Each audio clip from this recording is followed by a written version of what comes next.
Russia ইউক্রেনের মতো যুদ্ধ পরিস্থিতির আর একটা রূপ কি আমরা দেখতে চলেছি ভারত আর বাংলাদেশের মধ্যে?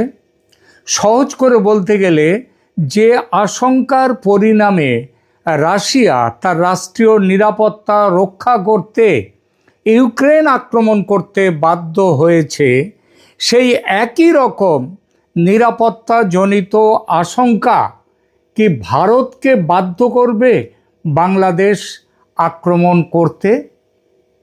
এখনও এটাকে কোনো কষ্ট কল্পনা বলে কারো মনে হতেই পারে, কিন্তু আবার বলছি, এটা যেভাবে এগিয়ে চলেছে তাতে এটা কোনো কল্পনা বা জল্পনার বিষয় নয়, বরং নির্মম বাস্তবতা। এবং এই সম্ভাবনা খুব গুরুত্ব সহকারে দেখছেন শুধু ভারত নয়, বিশ্বব্যাপী কূটনীতিকরা। দৃশ্যপট বিশ্লেষণ করে আসুন দেখা যাক এমন পরিস্থিতির সম্ভাব্যতা আসলে কতখানি বাস্তব। 2026 সালের 7ই আগস্ট সৌদি আরব, তুরস্ক, পাকিস্তানের মধ্যে স্বাক্ষরিত মক্কা যৌথ প্রতিরক্ষা চুক্তি, যেটার নাম MGDA, Mecca joint defence agreement, যা সংক্ষেপে মক্কা প্যাক্ট বা ইসলামিক ন্যাটো নামে পরিচিত পেয়েছে, আন্তর্জাতিক ভূরাজনীতিতে এই প্যাক্ট এক অভূতপূর্ব কৌশলগত মেরুকরণ ঘটিয়েছে। ঠিক ন্যাটোর আর্টিকেল 5 নম্বর ন্যাটোর আর্টিকেলের আদলে তৈরি এই চুক্তির প্রধান শর্ত হল, জোটের অন্তর্ভুক্ত কোনো একটি দেশের ওপর সশস্ত্র হামলা হলে তা বাকি সব সদস্য রাষ্ট্রের ওপর হামলা হিসেবে বিবেচিত হবে। মানে বাংলাদেশকে, একেবারে পরিষ্কার করে বলি, বাংলাদেশকে যদি ভারত আক্রমণ করে তাহলে বাংলাদেশের পাশে এসে দাঁড়াবে পাকিস্তান, তুরস্ক, সৌদি আরব। বোঝা গেল? সম্প্রতি অবশ্য এখনও বাংলাদেশ এই জোটে এখনও যোগ দেয়নি, তবে বাংলাদেশের পররাষ্ট্র প্রতিমন্ত্রী হুমায়ুন কবির এই জোটে যোগদানের সেই বিষয়ে বাংলাদেশের ইতিবাচক পর্যালোচনার ইঙ্গিত দিয়েছেন। এবং এই ইঙ্গিত দেওয়ার পর দক্ষিণ এশিয়ার ভূরাজনৈতিক ও সামরিক সমীকরণ এক অত্যন্ত জটিল ও সংবেদনশীল মোড়ে এসে দাঁড়িয়েছে।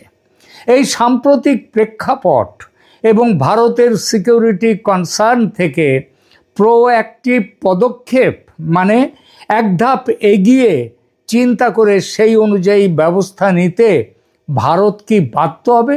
যেমন বাধ্য হয়েছিল রাশিয়া ইউক্রেনের বিরুদ্ধে ব্যবস্থা নিতে, যুদ্ধ ঘোষণা করতে।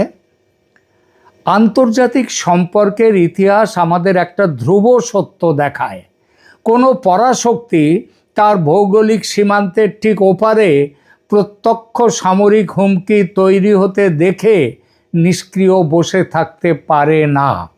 বিশ্ব রাজনীতির যে নীতি ইউক্রেনকে সংঘাতের মধ্যে ঠেলে দিয়েছে, সেই ঠিক একই ভূ রাজনৈতিক বাস্তবতা আজ আমাদের দোরগোড়ায়। গত 7ই আগস্ট সৌদি আরব, পাকিস্তান ও তুরস্কের মধ্যে স্বাক্ষরিত মক্কা যৌথ প্রতিরক্ষা চুক্তি দক্ষিণ এশিয়ার ক্ষমতার ভারসাম্য এক লহমায়, এক ঝটকায় বদলে দিয়েছে। এই জোটের মূল শর্ত ওই ন্যাটোর মতোই। ওই যে বললাম, এক দেশের ওপর হামলা মানে সবার ওপরে হামলা ধরে নেওয়া হবে এবং সবাই মিলে সেই দেশের তাদের বিরুদ্ধে দাঁড়াবে, মানে তাদের পক্ষভুক্ত হয়ে যে সদস্য দেশ তাদের পক্ষে লড়াইতে নামবে। বাংলাদেশের পক্ষ থেকে এই সামরিক জোটে যোগদানের যে ইতিবাচক বার্তা দেয়া হয়েছে, তা দিল্লির জন্য কোনো সাধারণ কূটনৈতিক সিদ্ধান্ত নয়, বরং এটি একটি অত্যন্ত প্রত্যক্ষ কৌশলগত আশঙ্কা। কৌশলগত গভীরতা ও সিকিউরিটি এই ডাইলেমা বাস্তববাদী আন্তর্জাতিক নীতিরই ফল। এই আন্তর্জাতিক নীতি অনুযায়ী সীমান্ত ঘেঁষে যদি কোনো বৈরী সামরিক ব্লকের ছাতা তৈরি হয়, তবে ভূখণ্ডগত নিরাপত্তা নিশ্চিত করতে রাষ্ট্র সিকিউরিটি ডাইলেমার মুখোমুখি হয়। ইউক্রেন যখন ন্যাটোর সদস্য হওয়ার জন্য অনড় হয়েছিল, তখন রাশিয়ার মস্কো থেকে মাত্র কয়েকশো কিলোমিটার দূরে প্রতিপক্ষ সামরিক জোট ন্যাটোর উপস্থিতি রাশিয়া তাদের অস্তিত্বের জন্য হুমকি বিবেচনা করেছিল, এবং সেটা স্বাভাবিক। রাশিয়া তার জাতীয় নিরাপত্তা রক্ষায় তখন প্রোঅ্যাক্টিভ হয়ে ইউক্রেনের সামরিক অভিযান শুরু করে। কখন করেছিল? ইউক্রেন ন্যাটোর ফর্মাল মেম্বার বলে ঘোষণার আগেই। ভারতের ভৌগোলিক এবং তার জন্য প্রোঅ্যাক্টিভ হয়তো ইউক্রেনের সামরিক অভিযান শুরু করলো রাশিয়া। ভারতের ভৌগোলিক বাস্তবতার দিকে তাকালে দেখা যায় বাংলাদেশ তার 3 দিকে ভারত। শিলিগুড়ি করিডর বা চিকেন স্নেক ভারতের উত্তর পূর্বাঞ্চলকে একটা ছোট্ট করিডর দ্বারা যুক্ত রাখছে মূল ভূখণ্ডের সঙ্গে। এমন একটা স্পর্শকাতর ভৌগোলিক অবস্থানে যদি পাকিস্তান ও তুরস্ক সমর্থিত যৌথ প্রতিরক্ষা জোটের উপস্থিতি ঘটে বাংলাদেশে, তবে তা ভারতের স্ট্র্যাটেজিক ডেপথ বা কৌশলগত গভীরে সরাসরি আঘাত হানে। ফলে প্রোঅ্যাক্টিভ পদক্ষেপ ঠিক রাশিয়া যেমন করেছে ইউক্রেনে, ঠিক সেই একই রকমভাবে পদক্ষেপ নিতে বাধ্য হতে পারে এবং বাধ্য হবে ভারত। এই কারণগুলো কি?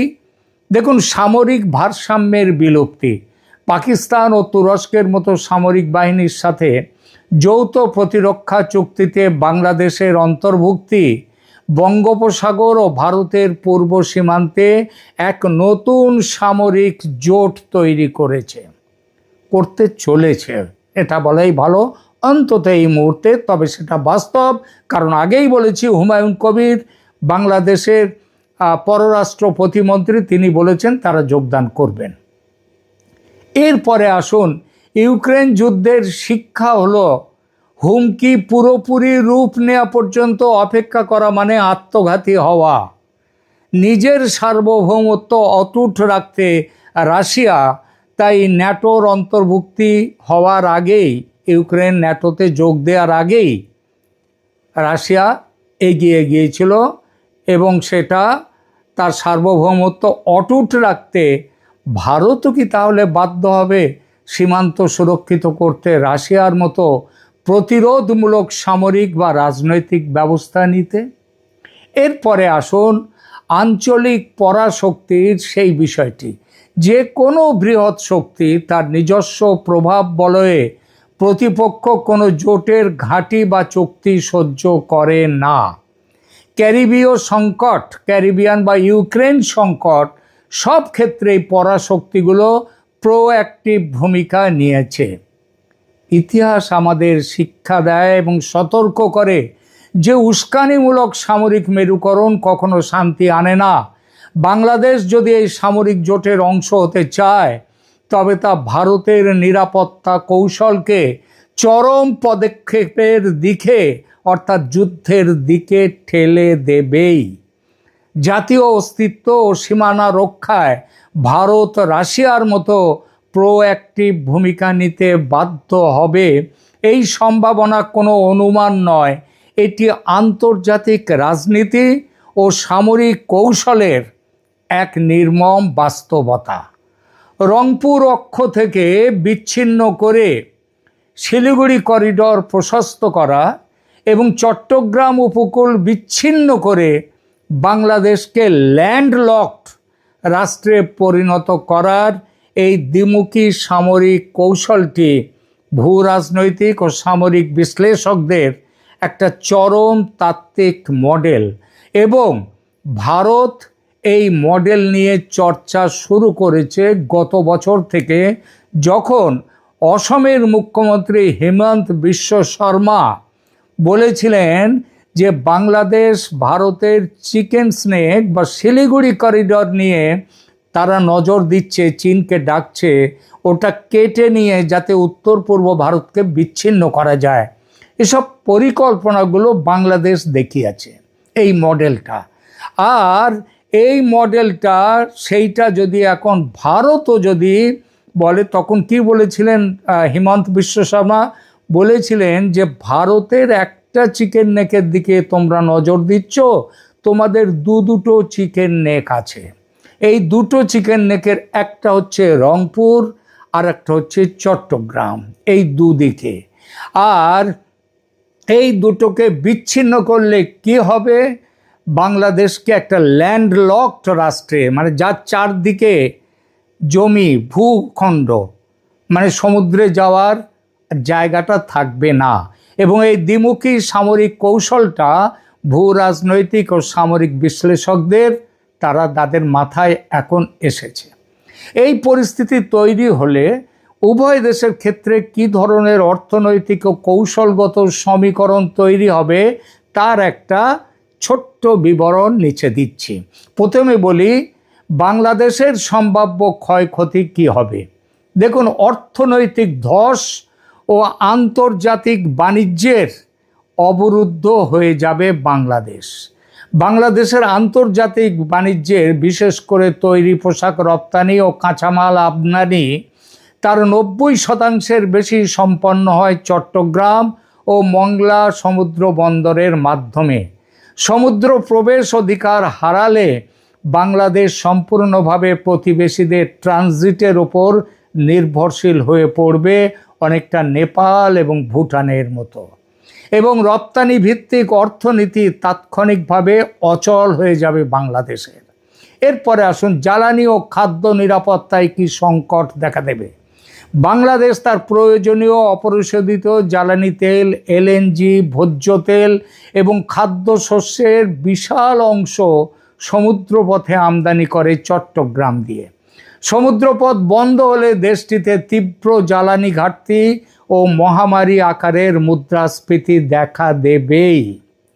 তৃতীয়ত, ব্লু ইকোনমি, মানে সামুদ্রিক যে ইকোনমি, সামুদ্রিক সার্বভৌমত্ব যেটা এখন বাংলাদেশের আছে সেটা হারিয়ে যাবে।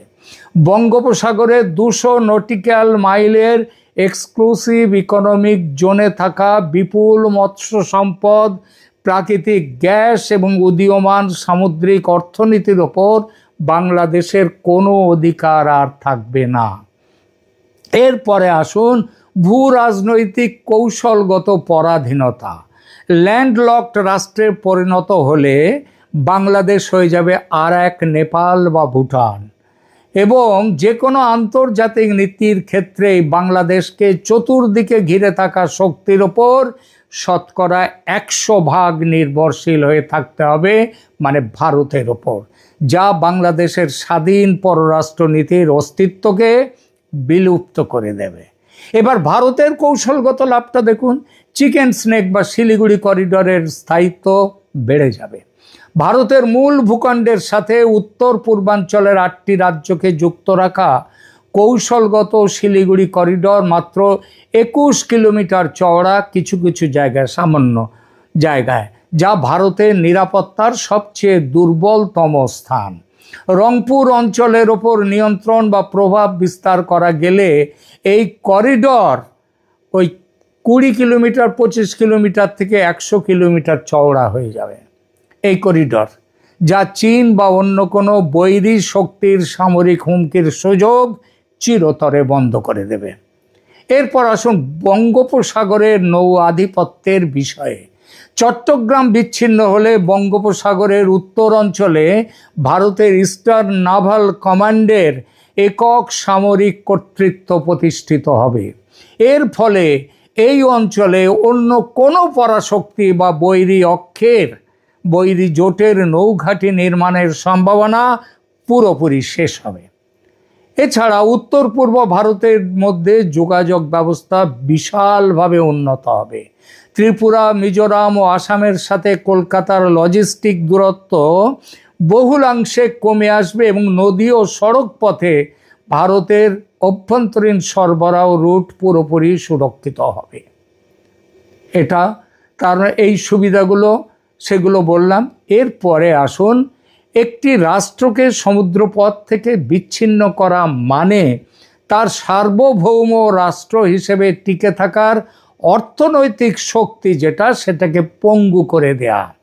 সামরিক দৃষ্টি থেকে এই ধরনের পদক্ষেপ কোনো দেশের জন্য চূড়ান্ত সমর্পণের পরিস্থিতি তৈরি করবে।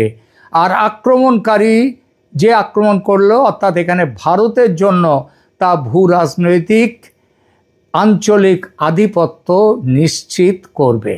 এখন প্রশ্ন হলো, ভারত কি সত্যি এটা করতে চায়? একদমই নয়, করতে চাইতো না, কিন্তু পরিস্থিতির চাপে ভারত আজ বাধ্য হবে। আপনাদেরও তো মনে আছে 1971-এর যুদ্ধে কয়েক মাসের মধ্যে মুজিবুর রহমান বঙ্গবন্ধু তিনি বলেছিলেন, ভারতীয় সৈন্য যারা বাংলাদেশে ছিলেন তাদেরকে উদ্দেশ্যে বলেছিলেন, ইন্দিরা গান্ধীকে বলেছিলেন, আপনার সৈন্য সরিয়ে নিন। বাংলাদেশকে আপনারা মনে রাখবেন, বাংলাদেশের স্বাধীনতা যুদ্ধে, সেই যে যুদ্ধ 71-এর যুদ্ধ, সেখানে কিন্তু পাকিস্তান ওই বাংলাদেশ সেনাবাহিনীর কাছে বা মুক্তিযোদ্ধাদের কাছে আত্মসমর্পণ করেনি, করেছিল ভারতীয় সেনার কাছে। এবং তার ফলে ভারতীয় সেনার যুদ্ধ জয়ের যার ফলে বাংলাদেশের উপর অধিকার ভারতের ছিল, কিন্তু ভারত সে অধিকার ফলায়নি। এমনকি বঙ্গবন্ধু ভারতীয় সেনাকে বাংলাদেশ ছাড়ার বলার সঙ্গে সঙ্গেই বাংলাদেশ ছেড়ে চলে এসেছে ভারত। তারপর থেকে আজ অবধি 1 ইঞ্চি জমি বাংলাদেশের দখল করেনি ভারত। উল্টে ওই 3 বিঘা এবং ছিটমহল চুক্তির মাধ্যমে ভারতের বেশি জমি গেছে বাংলাদেশের দখলে, এবং বাংলাদেশের কম জমি, যেগুলো ছিটমহলগুলো ভারতে ছিল, ভারত কম জমি পেয়েছে।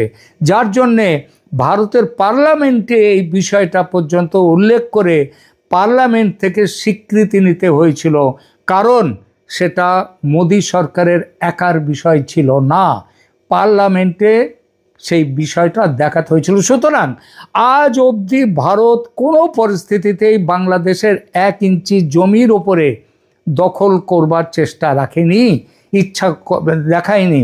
কিন্তু আজ নিজের সিকিউরিটি রক্ষা করবার জন্যে, এবং ঘরের পশ্চিমে ভারতের পশ্চিমে পাকিস্তান, সেই পাকিস্তান তুরস্ক এবং সৌদি আরবকে নিয়ে আবার পূর্ব দিকে বাংলাদেশে এসে ঘাঁটি গাড়বে, নিশ্চিতভাবেই ভারতের অস্তিত্বের জন্য, সিকিউরিটির জন্য একটা বিরাট ভয়। এবং এই আশঙ্কা থেকেই আজকে ভারত এই জিনিসটি ভাবছে। এখনও বলছি, যে মুহূর্তে ভারতের গোয়েন্দা বিভাগ খবর দেবে ভারত সরকারকে যে বাংলাদেশ অ্যাপ্লিকেশান দিয়ে দিয়েছে ওদের ওখানে মেম্বারশিপের, এবং বাংলাদেশ মেম্বারশিপ নিয়ে নিচ্ছে ওই জোটের, পাকিস্তান তুরস্ক সৌদি জোটের, আমি বলছি কয়েক মিনিটের মধ্যে ভারতীয় সেনা বাংলাদেশে ঝাঁপিয়ে পড়বে। ভারত ব্যবস্থা তৈরি রেখেছে পুরো উত্তর পূর্ব ভারতে, এবং কলকাতা যার হেডকোয়ার্টার, সেখানটায় পুরো ব্যবস্থা ভারতের তৈরি।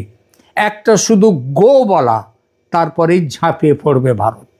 আমরা আশা করব বাংলাদেশ আমাদের পুরনো বন্ধু, আমাদের ভাইয়ের মতো, আমরা তাদের সাথে কোনো রকম, ভারত তাদের সাথে বিরুদ্ধে কোনো কাজ তারা করেনি আজ পর্যন্ত। সুতরাং এখন যেন তারা করতে না বাধ্য হয়, এটা দেখার দায়িত্ব তারেক রহমানের সরকারের। যেভাবে মোহাম্মদ ইউনূস ভারতের বিরোধিতা করে গেছেন, যেভাবে তারেক রহমান ভারতকে পদে পদে অপমান করছেন, এবং এই অপমানটা কেন ভারত ভালোবাসা দেখাতে গিয়েছিল, সেইটাকে ভারতের দুর্বলতা ভেবে তারেক রহমান ভারতের বিরুদ্ধাচরণ করছে। এটা বেশি দিন ভারত আর সহ্য করবে না, বলে দিলাম। ভারতের থিঙ্ক ট্যাঙ্ক যারা আরএসএস, তারা ইতিমধ্যেই বলে দিয়েছে অনেক সহ্য করা হয়েছে বাংলাদেশের এই ভারত বিরোধী শক্তিকে, কিন্তু আর নয়, এবার ঝাঁপিয়ে পড়ার দিন আসছে। এখনকার মতো এখানেই রাখছি। কেমন লাগলো আমাদের আজকের এই প্রতিবেদন কমেন্ট করুন, লাইক দিন, শেয়ার করুন, এবং চ্যানেল এখনও সাবস্ক্রাইব না করে থাকলে অবশ্যই সাবস্ক্রাইব করে ক্যালকাটা ডায়ালগসের পাশে থাকুন। ধন্যবাদ।